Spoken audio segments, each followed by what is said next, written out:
O que torna alguém realmente sábio, segundo Sócrates? Ele vai chegar à conclusão, né? Sábio é aquele que conhece seus próprios limites. Sócrates entendeu que a verdadeira sabedoria humana não está em acumular respostas, mas em cultivar perguntas. A sabedoria começa quando o orgulho se cala e a curiosidade desperta. A pergunta quase sempre está mais próxima da verdade do que a resposta. Encontrar a verdade é um caminho que você vai levar a sua própria vida fazendo.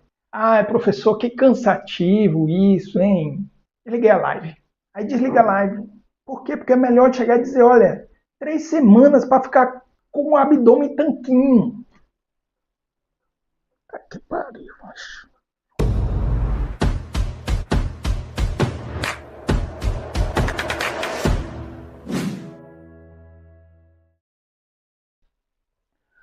O que torna realmente sábio alguém, o que torna alguém realmente sábio, segundo Sócrates? Ele vai chegar à conclusão, né? Sábio é aquele que conhece seus próprios limites. Sócrates entendeu que a verdadeira sabedoria humana não está em acumular respostas, mas em cultivar perguntas. A sabedoria começa quando o orgulho se cala e a curiosidade desperta. É inspirado nesse grande mestre que eu cunhei a seguinte frase: a pergunta quase sempre está mais próxima da verdade do que a resposta. A pergunta quase sempre está mais próxima da verdade do que a resposta. Encontrar a verdade é um caminho. Sim. Eu estou sendo influenciado pela minha fé cristã. Sim, estou sim. Talvez alguns de vocês saibam qual referência eu estou fazendo. Se você sabe, escreve aqui embaixo. Encontrar a verdade é um caminho. É um caminho. Tá? Essa é a identificação que você vai levar a sua própria vida fazendo. Ah, professor, que cansativo isso, hein? Desliguei a live. Aí desliga a live. Por quê? Porque é melhor chegar e dizer, olha, 3 semanas para ficar com o abdômen tanquinho. Que pariu, macho.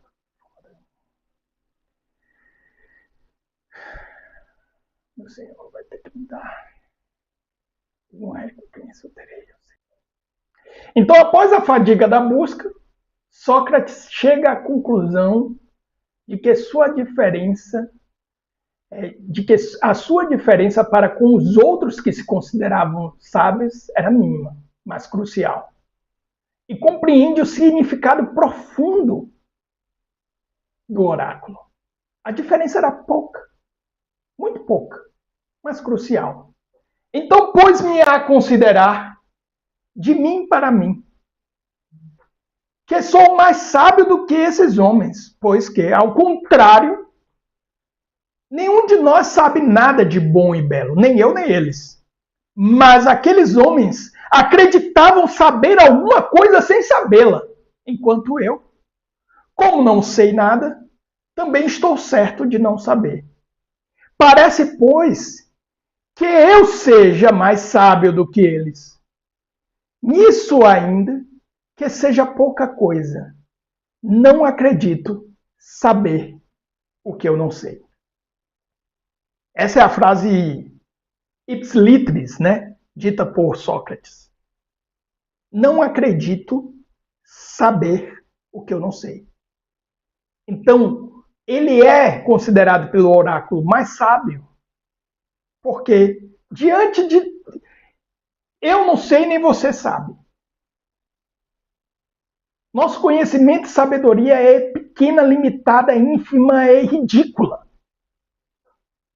Mas existe uma pequena diferença entre mim e aqueles outros sábios. Eles julgavam saber. Eles levavam em conta de grandeza o que julgavam saber. enquanto nada sabiam. E isso tem uma aplicação profundíssima. Principalmente um impacto radical no próprio processo de aprendizagem em si. Eu lembro aqui que eu fiz um treinamento, foi no interior de São Paulo, mas foi um treinamento internacional, né? E que eu tive a oportunidade de conhecer um grande professor da Universidade do Arizona. O professor, ele realmente foi uma oficina um dia inteiro e ele me impactou radicalmente, professor Dale Johnson.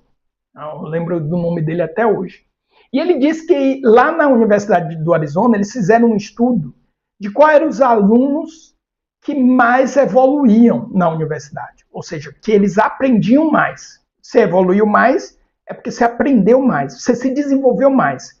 Então, todos os alunos, eles tinham um sistema que eles mediam as competências e os conhecimentos dos alunos ao entrar na universidade e mediam a competência e o conhecimento desses alunos ao sair. E eles viam aqui quem tinha aprendido mais. Tá? E o estudo mostrou que quem aprendia mais não era quem sabia mais. Ou seja, quem tinha um nível de conhecimento e competência maior. Certo? Nem também quem sabia menos, quem tinha um nível de conhecimento e competência menor. O que diferenciava os que desenvolviam mais, aprendiam mais, e os que desenvolviam menos, aprendiam menos, era justamente a consciência do que não sabiam. Então eles conseguiram medir isso. Os alunos que sabiam exatamente onde estavam os seus gaps de conhecimento, esses alunos se desenvolviam mais rápido do que os alunos que não tinham consciência disso. Aqui eu lembro de um quadrante importante dentro da programação neurolinguística, que são os quadrantes da competência. Eu não lembro quem é o autor disso, tá? Não vou lembrar, vou ficar devendo aqui para vocês. Mas todos os nossos conhecimentos, vou chamar de competências, porque é assim que o quadrante chama. Todas as nossas competências, elas estão dentro de 4 quadrantes, certo? Então eu tenho 4 quadrantes. No primeiro quadrante, eu tenho a incompetência inconsciente, ou seja, eu não sei e eu sequer sei que não sei. Então, por exemplo, existem muitas coisas que eu nem sequer ouvi falar. Então, eu sou ignorante sobre elas e sou ignorante sobre a minha ignorância. Sou ignorante sobre a minha ignorância. Esse é o maior quadrante de todos. Então imagina, não importa se você lê 20 livros por ano, 30, 40, 50 livros por ano, 100 livros por ano. A quantidade de livros que você não leu sempre será maior do que a quantidade de livros que você já leu. A gente pode fazer essa analogia, tá? Tem livros que nem sequer você sabe que eles existem.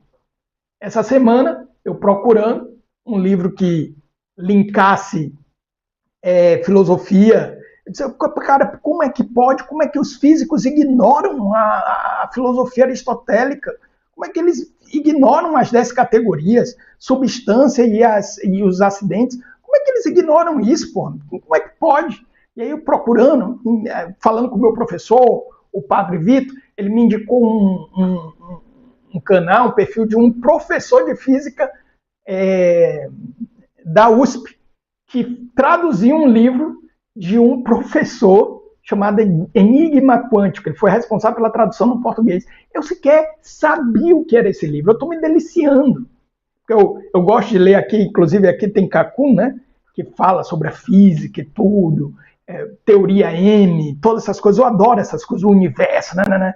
E ele está pegando e dizendo, o que os físicos estão procurando aqui já está respondido pela ciência perene, que no caso é a filosofia. Carece de filosofia, vocês estão carecendo de filosofia, né? Então, eu nem sequer sabia que esse livro existia. Então, é um quadrante onde é a incompetência inconsciente. É tudo que eu não tenho consciência do que eu não sei. E aí, um outro quadrante é o quadrante da incompetência consciente. Eu não tenho competência nisso, mas eu sei que isso existe. Então, por exemplo, eu não sei falar mandarim, mas eu sei que essa língua existe. Agora, com certeza existem línguas no mundo que sequer eu sei que elas existem. Né? Agora, mandarim, né? Espanhol, eu não tenho competência para falar espanhol, mas eu sei que essa língua existe. Inclusive, sei, isso aqui é espanhol. Então, aqui é um segundo quadrante. Então, o que o Dale Johnson estava falando? Ele estava dizendo, quanto mais o aluno toma consciência do que ele não sabe, ou seja, sai do quadrante da incompetência inconsciente e vem para o quadrante da incompetência consciente, mais ele aprende. E é justamente essa busca trazida por Aristóteles. É justamente esse o motivo pelo qual ele foi escolhido pela divindade, pelo Deus, pelo oráculo em Delfos, como o homem mais sábio. Porque ele tinha consciência de sua ignorância. Diante de qualquer coisa, ele olhava como um aprendiz, alguém realmente interessado em buscar a verdade daquilo, sabendo que a sua compreensão sempre seria limitada diante do mistério de qualquer coisa. Aliás, no Enigma Quântico, o autor, ele fala justamente sobre isso. Ele diz, parece ser próprio do mundo corpóreo, da matéria, esconder uma parte de si.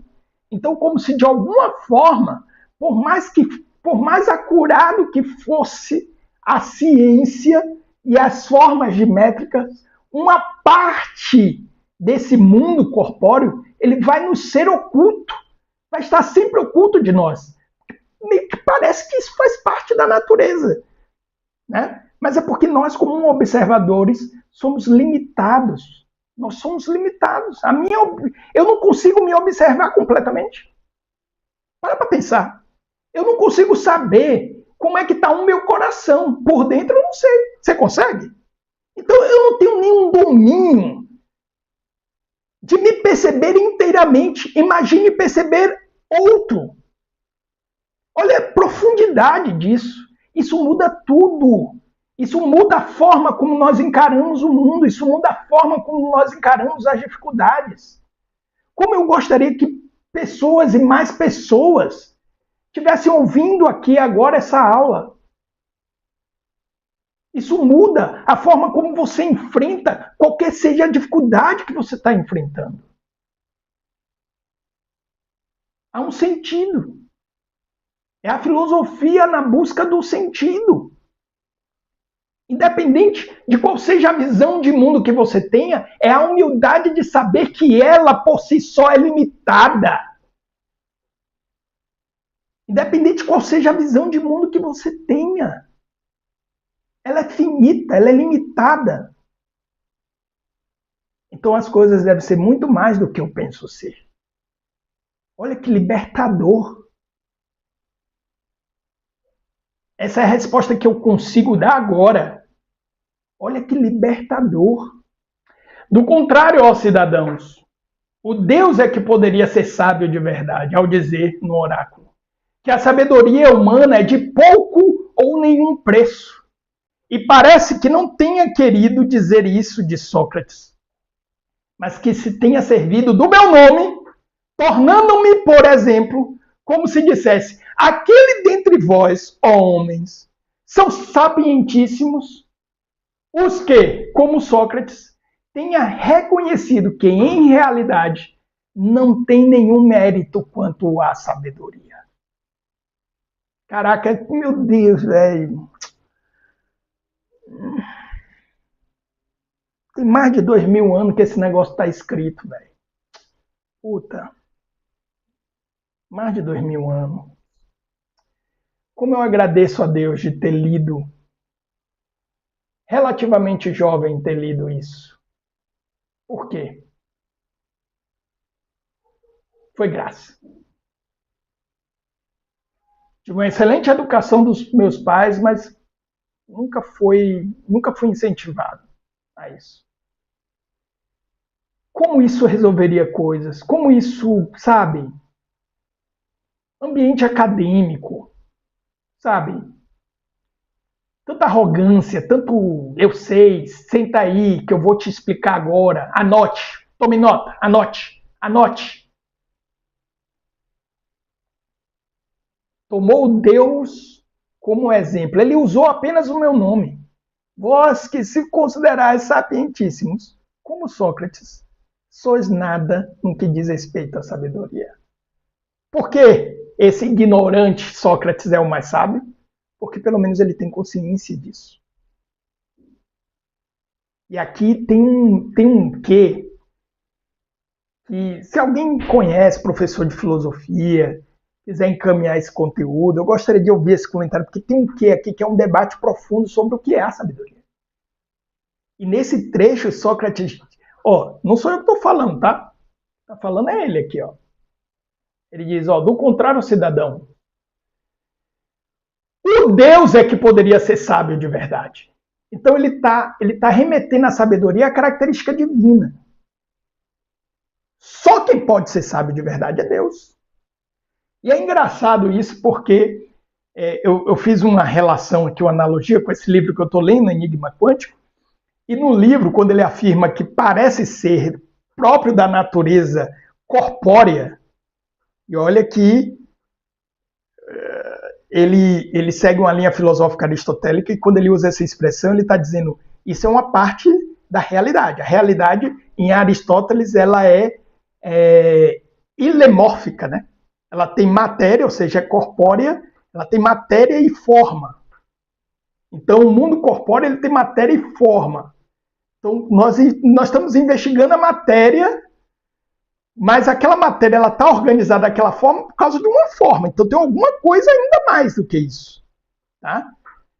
Que são os universais, aí é outra discussão. E aí, quando ele chega e diz assim, olha, parece ser próprio do mundo corpóreo ocultar uma parte de si, ou seja, nunca ele poderá ser visto em sua totalidade, em toda perspectiva, porque se assim fosse, é como se estivéssemos tendo a própria visão de Deus, entre aspas, porque Deus não teria visão, dentro de um conceito metafísico do que seria esse ser, né? Então, seria como ter isso. Pô, professor, espiritualizou de... Não, calma aí, deixa eu te dizer uma coisa. Pesquisa agora aí na internet. Pesquisa agora na internet. Quantos por cento da matéria visível é estimada pelos físicos? Isso é um dado físico, tá? Pesquisa aí agora. Vê se não é 4%. Então, de tudo que a gente vê no universo, dizem os físicos, isso representa 4% da matéria. Porque existe uma coisa chamada matéria escura, que eles não sabem o que é, que eles não conseguem medir. Que eles só medem o seu efeito. Qual é o efeito gravitacional? Talvez essa matéria nem exista. Eles dizem que existem por causa do efeito. Certo? Então, é pacífico para os físicos que existe matéria escura. Por quê? Por causa do efeito gravitacional. Aí ignoram São Tomás de Aquino, que diz o seguinte: Deus existe. Ele tem que existir. Senão não estaremos aqui. Pelo efeito, eu posso afirmar que ele existe. Percebe? Então, mas, porra, peraí, velho. Peraí. Precisamos mais disso. Então, essa sabedoria é própria de Deus, por quê? Porque essa divindade, esse Deus, e aqui de novo não estamos estabelecendo nenhum tipo de profissão, ele consegue enxergar tudo em sua totalidade. Né? Estaria os meus professores de filosofia puxando minha orelha. Não, ele não consegue enxergar tudo em sua totalidade, porque ele estaria numa posição de observador. E ele não pode estar numa posição de observador, que para isso ele teria que ter extensão. Não. Ele é o ser que torna todas as coisas existentes. Então, isso é muito profundo. E, de novo, aqui eu não estou falando de profissão de fé. Aliás, quem dera que todos os meus irmãos católicos soubessem disso. refletissem sobre isso.